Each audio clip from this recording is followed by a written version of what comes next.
Memorial Day is the day in which we remember and honor the countless veterans who have served the United States throughout the country's history, specifically those who have made the ultimate sacrifice. Today, as we continue to face a global pandemic, I want to remind everyone that though we are facing scary and unprecedented times, it is those soldiers who sacrificed their lives that will never see their homes again, hug their family or friends, or enjoy the freedoms we have today. So while you are home with your loved ones, remember those who gave their life to be in your shoes. Honor their memory and sacrifice. Be kind to one another.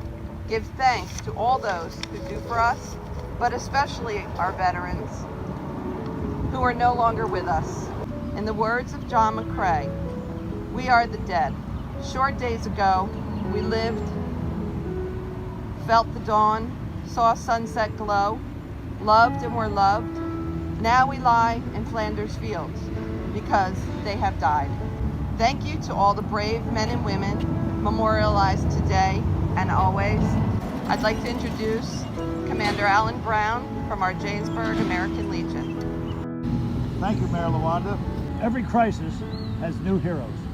During the 9/11 attacks, they were the first responders running into burning and crumbling buildings as others ran out. Now, during the coronavirus pandemic, the most visible heroes are the healthcare professionals who are saving others and risking their own lives while doing so. These heroes have much in common with the people that we honor today, America's fallen veterans.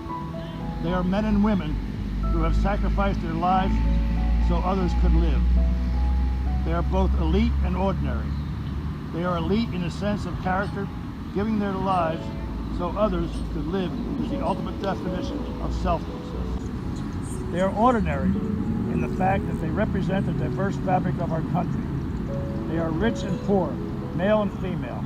They come from every ethnicity and background. In short, they look a lot like us.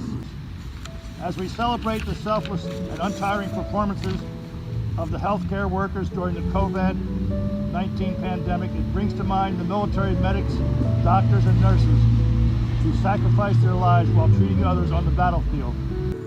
One such hero was Pharmacist Mate 3rd Class Jack Williams. The Navy Reserve Corpsman was only 25 years old when he landed on Iwo Jima 75 years ago. On March the 3rd, 1945, James Naughton, a Marine in Williams' unit, was wounded by a grenade. While under intense enemy fire, Williams dragged Naughton to a shallow depression and treated his wounds. Williams used his own body as a screen and was shot 4 more times. Yet he continued. After he treated Naughton, Williams dressed his own wounds. He then proceeded to treat another Marine despite his own immense pain. While heading to the rear, he was hit by a sniper's bullet and killed. For his actions, Petty Officer Williams was awarded the Medal of Honor. We also remember Army veterans like Lieutenant Sharon Lane. According to her biographer, Philip Bigler, Lieutenant Lane threw herself into her work as a nurse.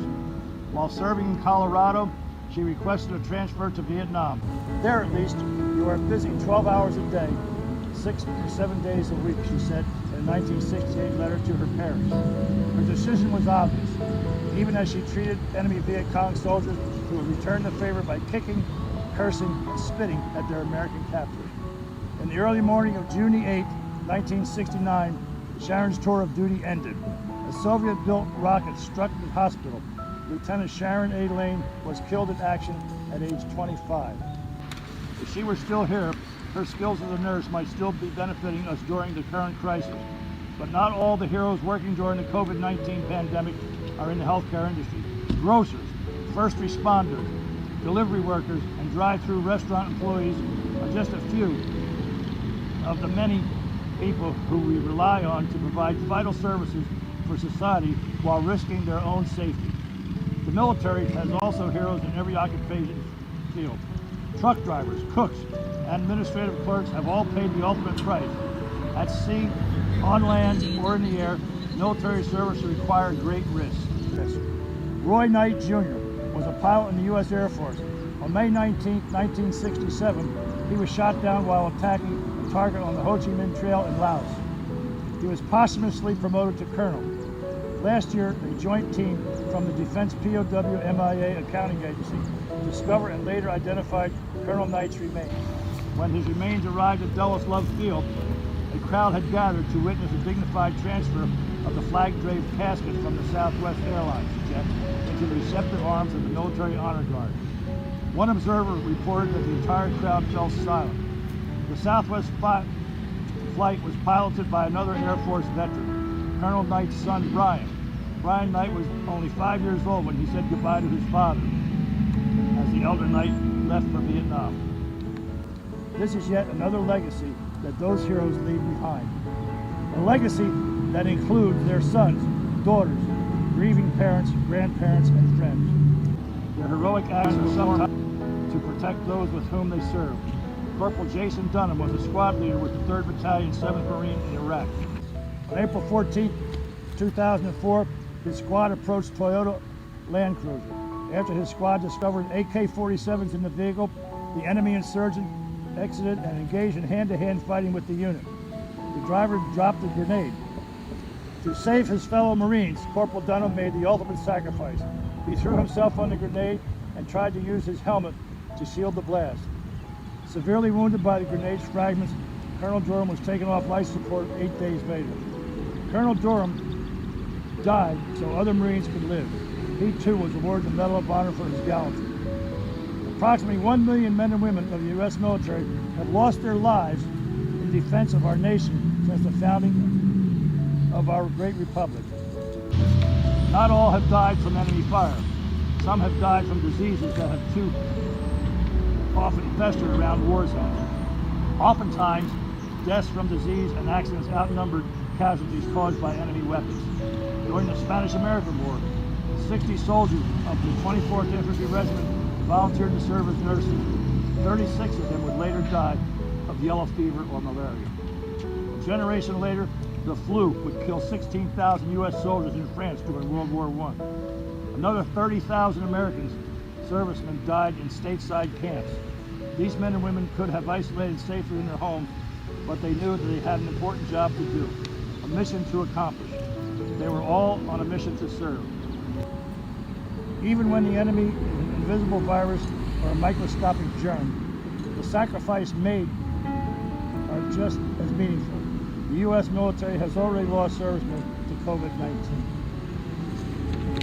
This Memorial Day, as we continue to honor those who fell for us in battle, let's all pause to remember those who have also sacrificed their lives while serving others.